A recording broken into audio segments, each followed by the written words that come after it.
بسم الله الرحمن الرحيم. الحمد لله رب العالمين، والصلاة والسلام على رسول الله وعلى آله وصحبه أجمعين.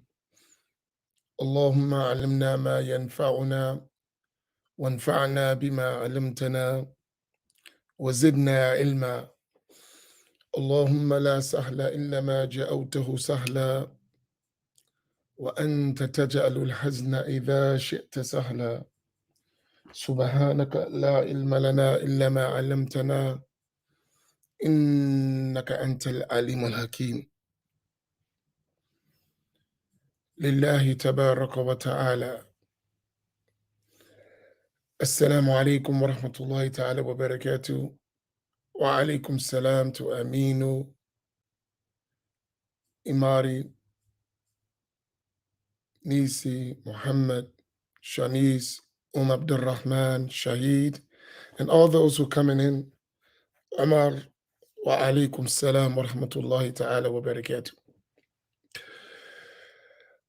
As you can see from the title, I had some things that I wanted to discuss today in my reflections on the Black Imams Roundtable from last night, and some discussions that I had about this whole idea of the Black Imams Roundtable. I had some interesting discussions that I wanted to address. Some of them were online, like in this session, and others were offline.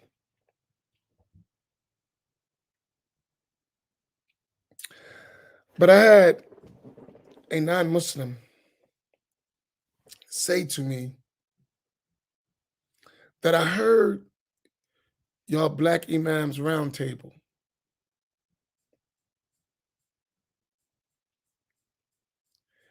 And he said, y'all be going hard. Y'all real heavy on this racist stuff.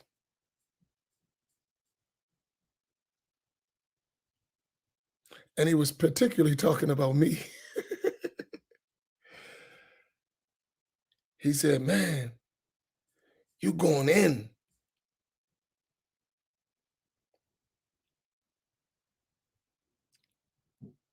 He said, you making a lot of enemies you don't know.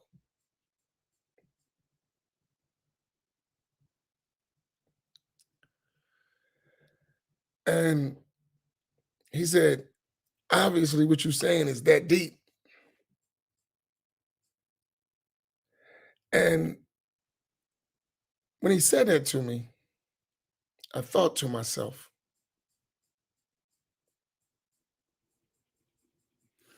how did we get to a point as a people that our suffering, our circumstances is something that we need to be quiet about? Like, I don't get that.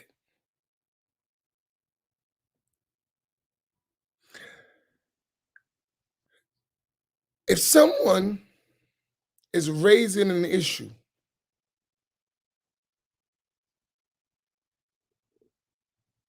that's an issue, and you shouldn't ignore it. The Black Imams Roundtable is called the Black Imams Roundtable for a reason. Whenever you look at that title, the Black Imams Roundtable, shouldn't it tell you something?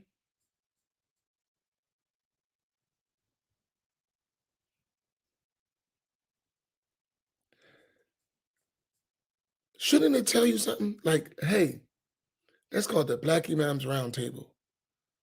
What's going on that you have to have a Black Imams Roundtable?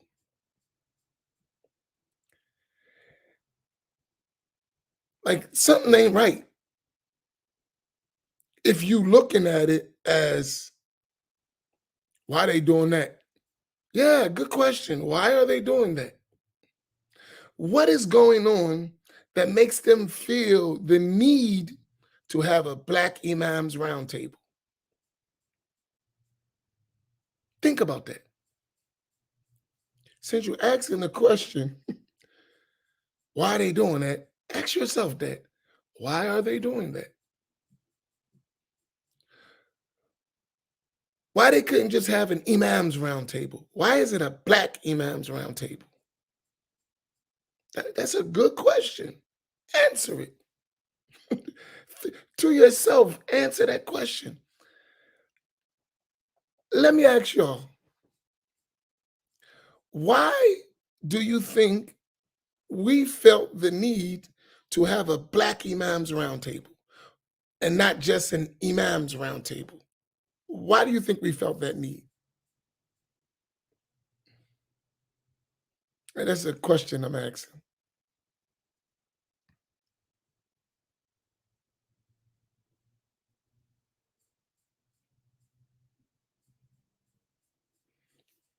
Come back. I need my glasses. I can't see. Allah. I'm sorry. Give me 1 second.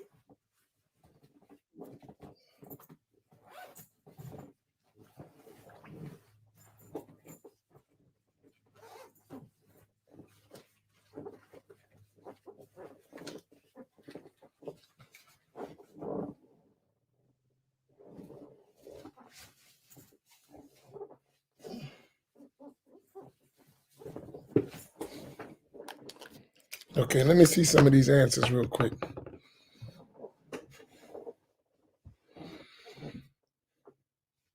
Oof. Okay, Samira. I knew you would jump in there. Now I'm joking. Because we have black, because we black and have issues that are exclusive to us that no one is addressing effectively. Good point. I just want to see some of these answers. We were not invited to sit at anyone else's table. Gangster Grandma says, to empower the Black Muslims, to let them know their issues are being addressed and that they are important.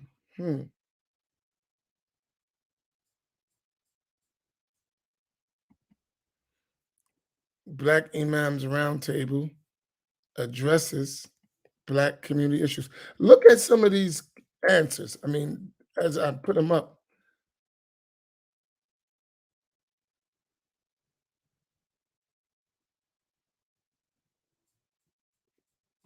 The need for treatment of Black Muslims in this thing. Only people of color can understand the hardships of our people. Okay, our Black community is in trouble. Our Black Muslim community. To deal with concerns of our own that have been neglected and religiously taught wrong.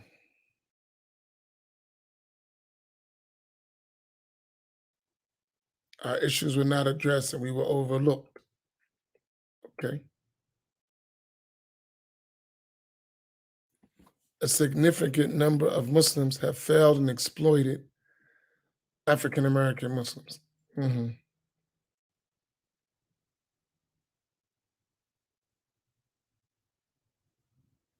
Okay.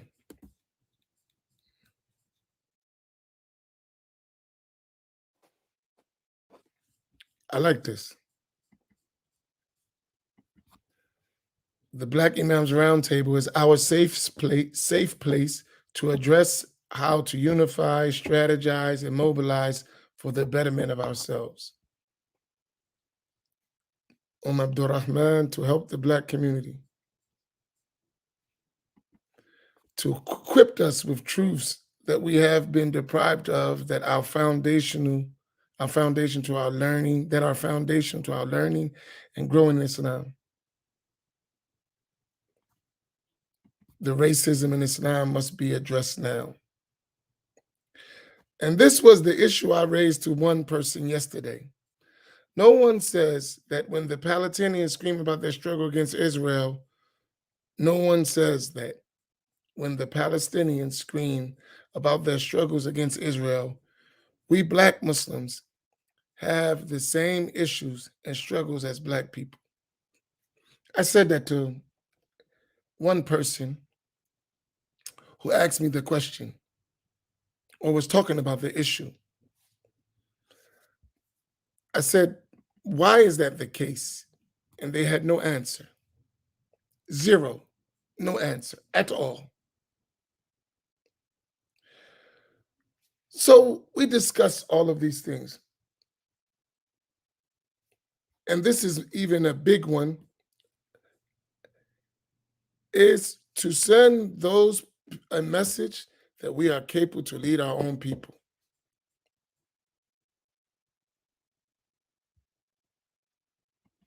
Asa Bey, truly it's our responsibility,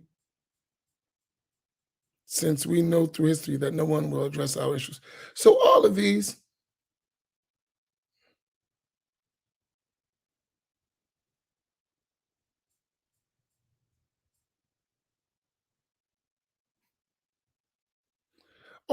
issues, and I'll start with this one, it's a needed conversation that's been ignored like a huge elephant in the room. Whatever negatively impacts Black people in society harms the Black Muslims 10 times more in a negative way. Okay. So I think all of y'all got the point. But here's another side of that.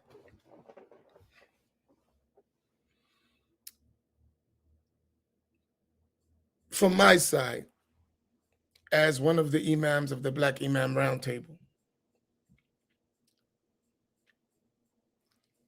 if we don't, this is my belief, if we don't actively address every munkar religiously, every wrongdoing, every evil that affects us as a community head on, consistently, persistently, with diligence, with firmness, it's going to go on to succeeding generations of our children. And we should not tolerate that. For me, I'm speaking from my side of it. Every bad thing or bad practice that affects us, if we don't address it, if we don't work to change it, it's going to affect future generations of our community. Period. For me, there are two verses in the Quran that tell me we must do it. Number one, Allah subhanahu wa ta'ala mentioned, يا أيها الذين آمنوا قوا أنفسكم وأهليكم نارا وقودها الناس والحجارة. O you who believe, save yourselves and your families from a fire whose fuel is men and stones. The scholars mention in the books of tafsir, the way you save them, yourself and your family, is to teach them the rules of the religion, in essential. Teach them what to believe and how to pray, how to fast, how to buy, how to sell, the rules of the religion. If we want to save ourselves. The second thing, Allah said in the Quran, كنتم خير أمة أخرجت للناس تأمرون بالمعروف وتنهون عن المنكر. That you are the best nation brought from people because you enjoying what is right and forbid what is wrong. When I read those verses, it's an absolute duty for us to do what we're doing. An absolute duty based on the book of Allah. And then we go to the sunnah of the Prophet ﷺ, and I mentioned it in Philadelphia. The Prophet ﷺ said, if any of you sees a munkar, let him change it with his hand. You see wrong, let him change it with his hand. If he cannot, let him change it with his tongue. If he cannot, let him change it with his heart. And this is the weakest of faith. Meaning, if you can't do nothing else, at least you have to hate it in the heart. When I think of all of these verses and hadith and other hadith, I say to myself, we cannot remain silent. Let me ask you a question. Y'all all around the world, all around the country.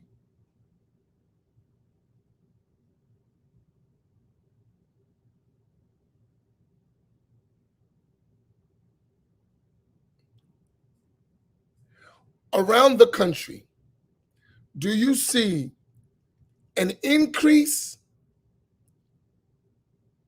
of African American Muslims, communities, and leadership, or a decrease from your observation? That's around the country. Do you see an increase of African American Muslim leadership and an increase of African American Muslim communities, or a decrease? That's a question. Around the country, from your own observation, increase or decrease, what do you see?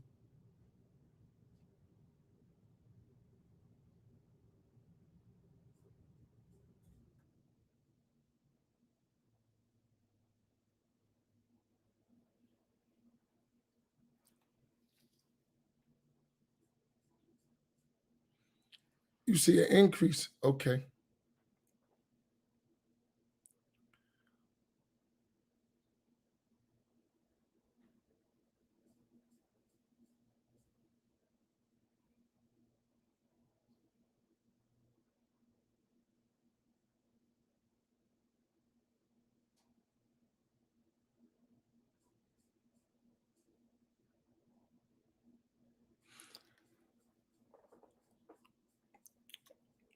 It's funny that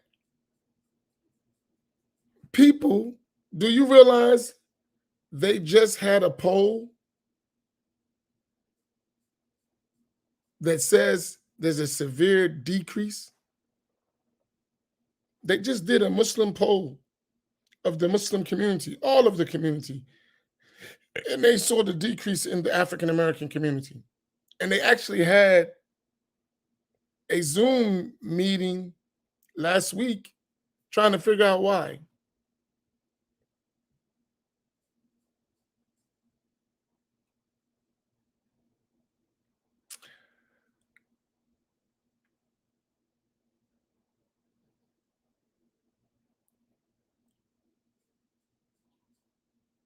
So that's a concern for us.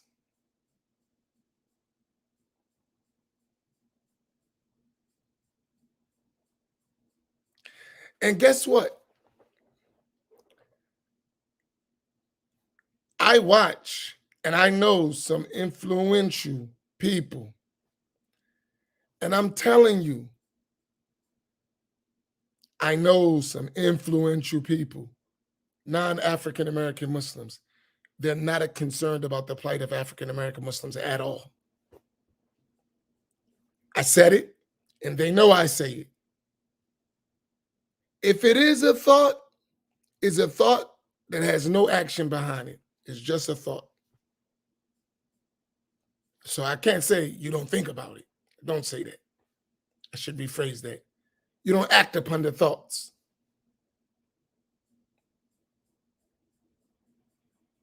If you have the thought, it's just a thought. That's it.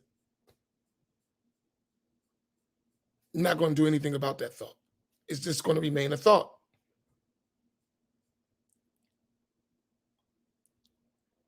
I know influential Muslims.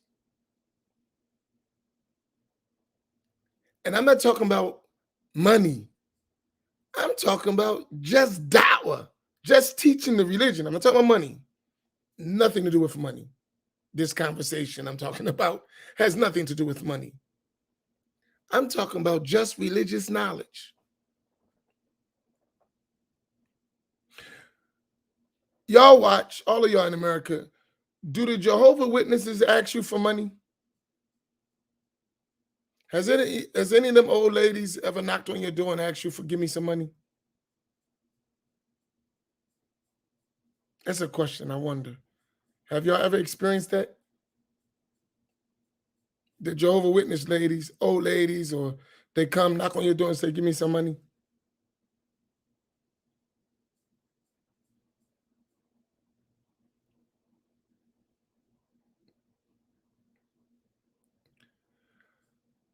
But what they do give you, what they believe is right. It's their belief, even if we disagree. They believe they're giving you the good news, right? That's what they believe, right? We're going to give you, right, some pamphlets, some literature, invite you to the Kingdom Hall, whatever they're going to do, right? So even if you disagree, you can see from their side they have a concern for you. Would you agree? From their side, even if you disagree that their concern is misdirected, but they do, from your observation, they have a concern for you. Would you agree with that? I'm not saying you agree with what their concern is, that it's not, obviously we don't believe it, but from their side, they actually have a concern for you, right? And it shows, right? You have to be honest. Like, let's be fair. They ain't asking you for money, so what they asking you for, right?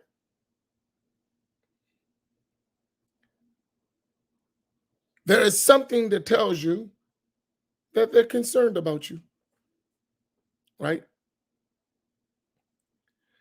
So I'm pointing that out just to say that there are signs when someone is concerned about you.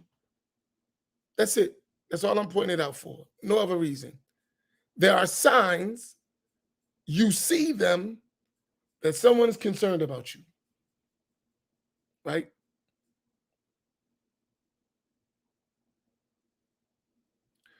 So when I say that there is not a concern, there are signs that there's not a concern. There's a sign. They build masajid. They don't build them in where you live at. Only thing they build where you live at is businesses to take the money out. That's true. I didn't make that up.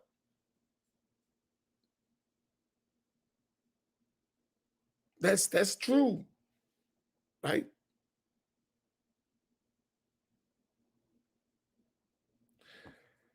And my point is, it is possible to reach out to people you're concerned about. You can do it. If the Jehovah Witnesses can do it with old elderly people all over the country,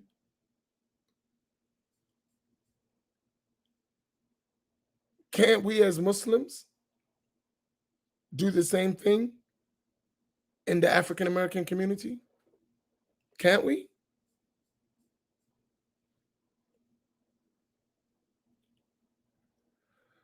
Okay, I'll give you an example. We can. How many in the African community, Thanksgiving, some major holiday, someone back to school, someone comes to your community, and all of a sudden they got goods in the pantry and giveaway, and only then you see them, and after that, ma'as salama. How many have seen that? Peace, we out. We took some photos, we took some pictures. How many of you seen that? How many seen that play?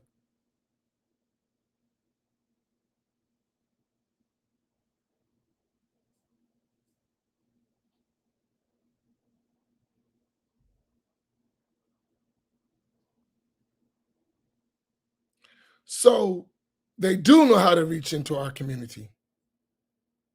They do know how to connect with us.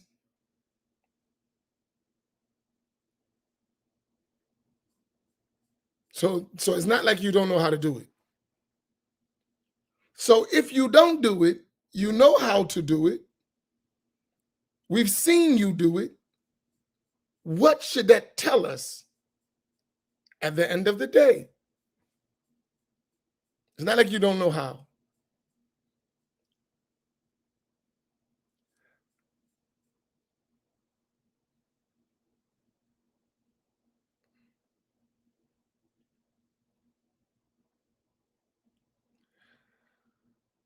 So when we look at all these things, that's why we need the Black Imams Roundtable, right? That's why we need the Black Imams Roundtable. Because you can look at all these things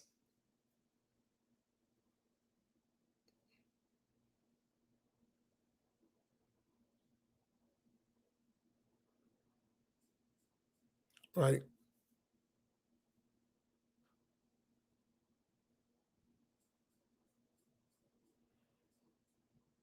And then say what we're going to do about it. Because that same concept will be passed on to others too. So the needs in our community, and to me, more importantly, is education, right? Because if you have education, you can go ahead and do everything else. Education is the key, right? As our scholars said, if you want dunya, seek knowledge. If you want the akhirah, seek knowledge. So that is important.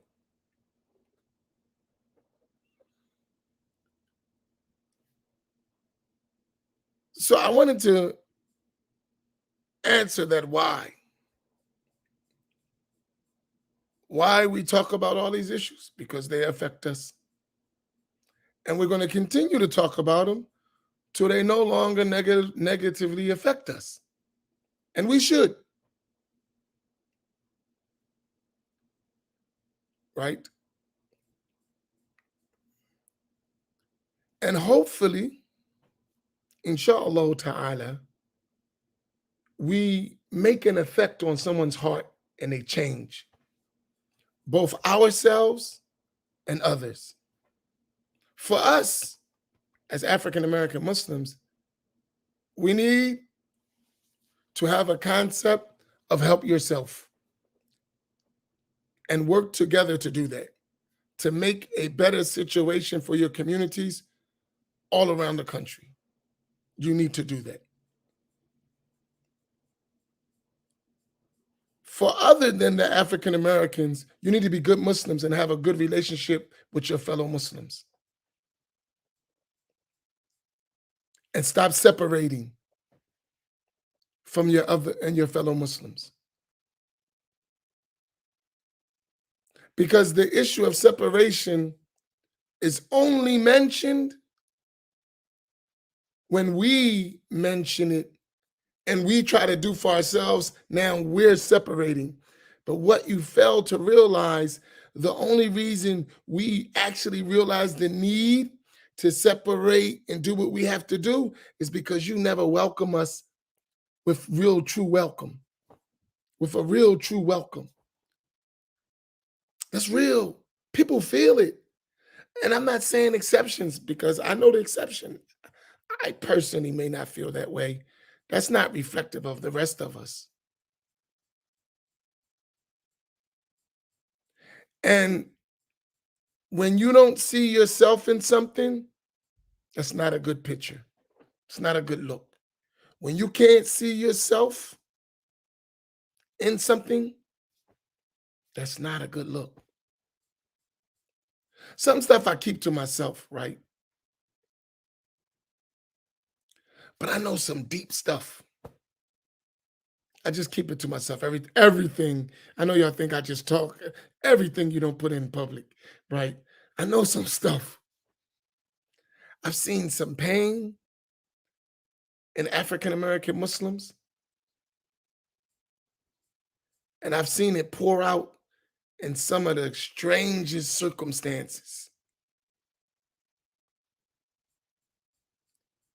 And when I watch that stuff, it makes me say, "Now you got to do the work. You got to help. It's a must. You got to help." And lastly, I'm going to close with one last point. Uh,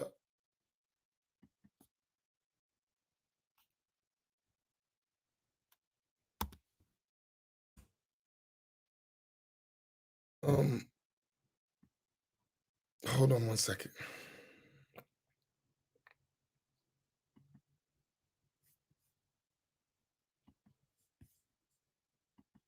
One second.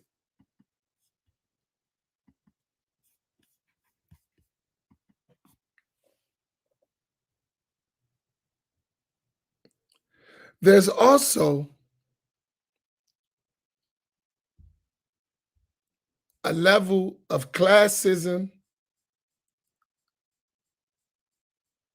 and a sense of the elite in the African American community, which is also a problem.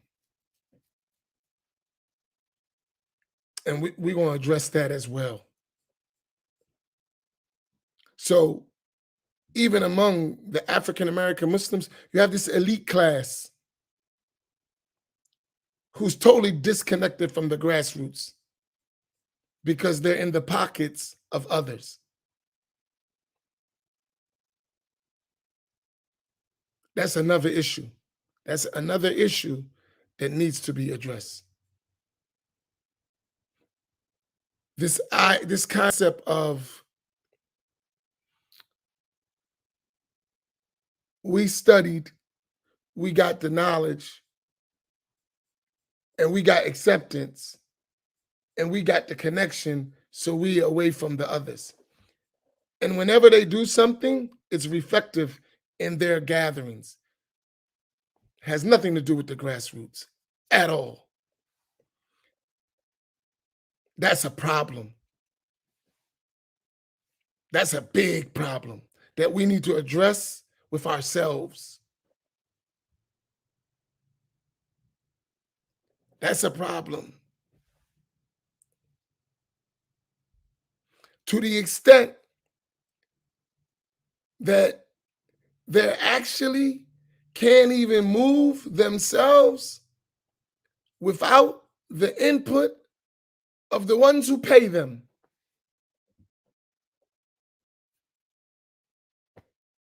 So it's never a real concern of our issues because our issues are always dealt with in a politically correct manner, which means we never deal with them at all. Which means we never deal with them at all. We got to be politically correct. Which means don't deal with it. So we have sometimes organization that don't reflect us, but have our face on it. It doesn't reflect the majority of us. It reflects a certain class of us, which is a problem. And I know that's intentional. And you try to put some faces to represent the Black Muslim community that don't represent the Black Muslim community. You heard what I said? You put some faces that supposed to represent the Black community, Muslim community, but they truly don't represent the Black Muslim community.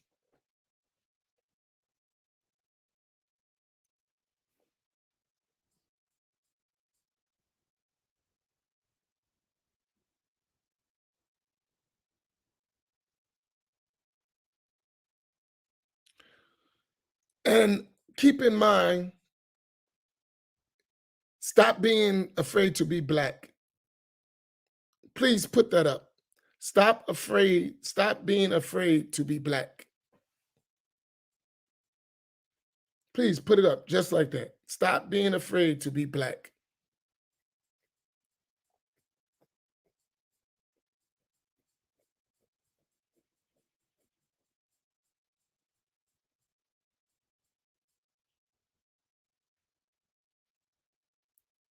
Please put it up.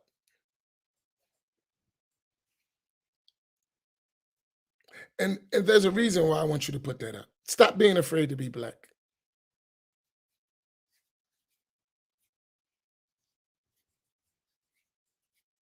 Let me tell you why I'm saying that.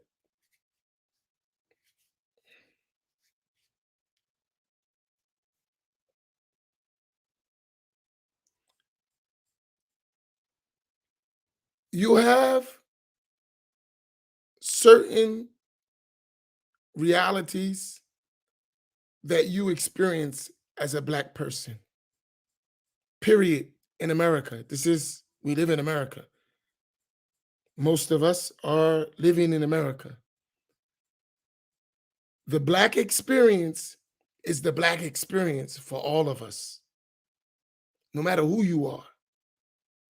The black experience is the black experience. And because the black experience is the black experience, you have a vast amount of historical information and experience how to confront your condition, so long as you realize that you're all one people.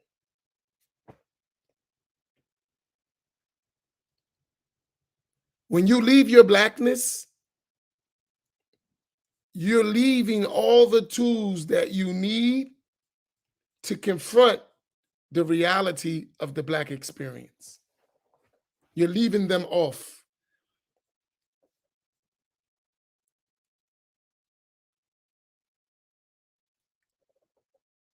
It's okay. No one else is afraid to be who they are.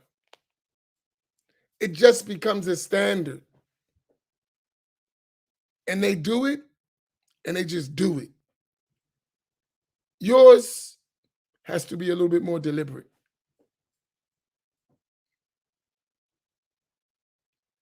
And don't let nobody convince you you're being racist. Actually, they're being racist when they speak about you talking about you black. That's actually racist. And why do I say that? Because they never say it to no one else but you. When they have an issue with you raising the fact of the black experience and the black circumstances, and they say, why are you talking about black stuff? What they don't realize is that's racism from them,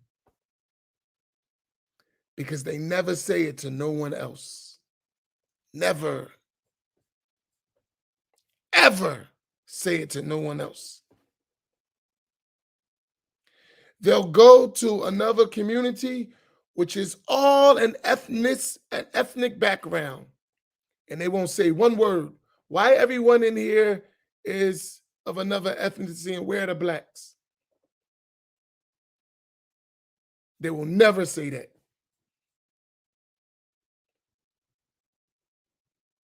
Never.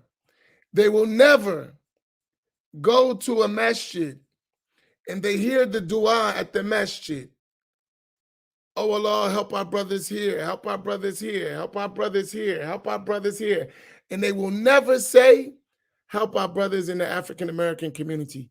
They will never say it, and they will never say nothing about it. I'm pointing to you. They will never hear it, and they will never say nothing about never hearing it.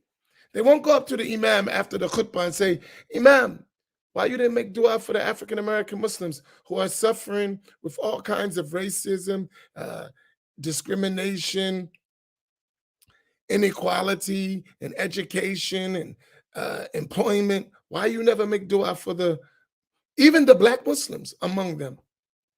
Why never? Imam, why you never make dua for them? They're Muslims. I know black Muslims who live in the inner city. I know a bunch of them. Why you don't make dua for them? Has anyone ever thought about that? Why they never make dua? Never. I've never heard it. I've been Muslim for decades. I've never went to a masjid outside of our community and they made dua for our community. Never.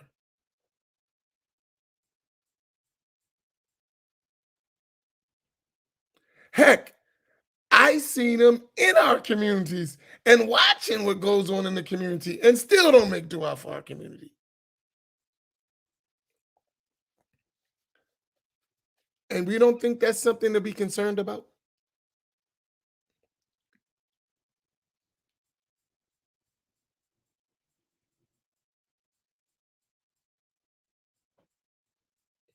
That's something we should be concerned about.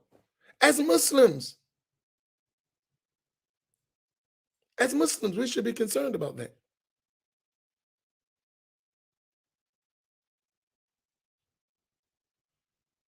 That's something we should, that's a serious issue.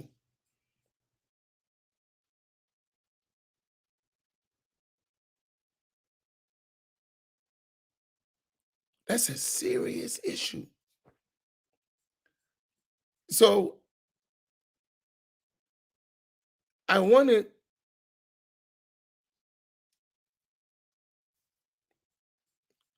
to,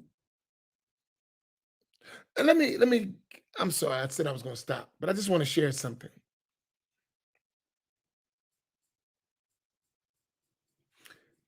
What I just described, elite class, grassroots class, right? Don't we find that in the regular society among our people? The elite, so-called elite, who forget about the regular grassroots people, right? Is that not what we see? They only know us during election time. Isn't that what we see? Even in regular stuff, it's the same stuff. So you need grassroots movements. They're necessary to change conditions. You need grassroots movements. You need them. And you need grassroots leaders. You need leaders who don't fit in the status quo. You do need that.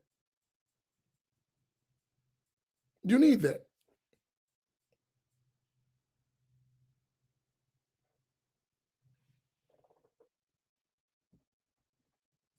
You need it. It's extremely important. All right, that's my post.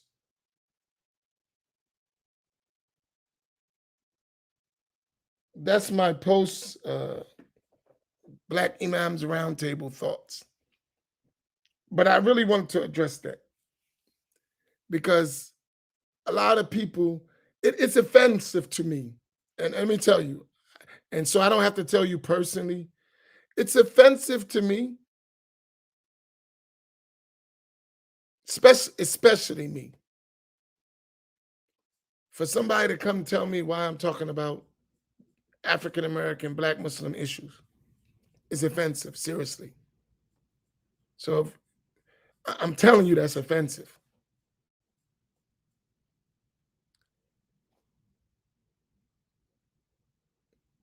Because my question is, why are you not talking about it? So when you come and ask me that, I'm offended, especially when I know you don't talk about it. I'm totally offended. And if you know me, I have no problem with expressing when I'm offended, right? Like, so if you want me to hurt your feelings, don't do that to me.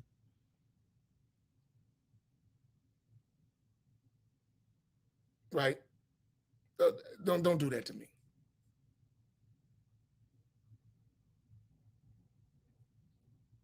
Right?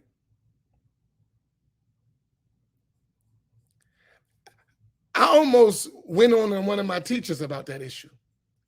For real, I hold my tongue. I was getting ready to give it to him. I just had to. I did express, but I told him I don't take that stuff. Somebody telling me you're a good Negro, and I'm like, you may stay in your place. Oh, right? Oh, check yourself. Whoa. Be a good Negro and stay in your place. I don't know who the hell you think you're talking to. Nah. Absolutely not.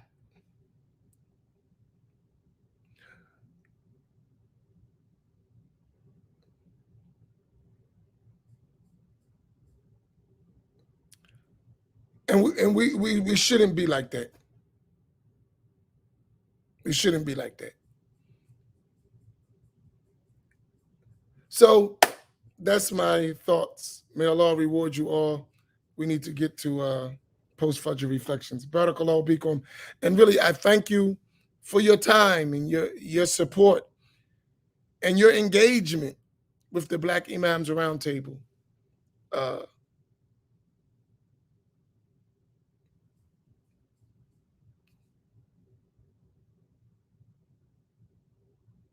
There you go, Ahmed Suyuti. I have to be honest with you. I'm going to let you close with that. Ahmed Suyuti, he said, I am an outsider to the Black community. And he's not Black. He's Arab. This is him speaking. He said, but if I was Black, I would have boycotted every organization and group. Blacks are very inclusive. We as Arabs do not treat Blacks like how they treat us. Allahu Akbar. That's true. If we were treated like we treat everybody else, problem solved. I'll leave it right there. And it's not just something to be overlooked. He said it.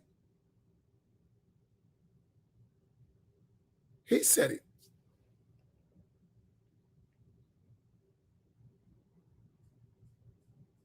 That's his feeling. So what I'm saying is a feeling that a human would feel who was treated unjustly. That just would, a human being would feel that. In other words, when we don't feel it, we've reached the point where we're not even human beings in our states. So I'll leave it there. Barakallahu bikum. May Allah reward you all. Assalamu alaikum wa rahmatullahi ta'ala wa barakatuh.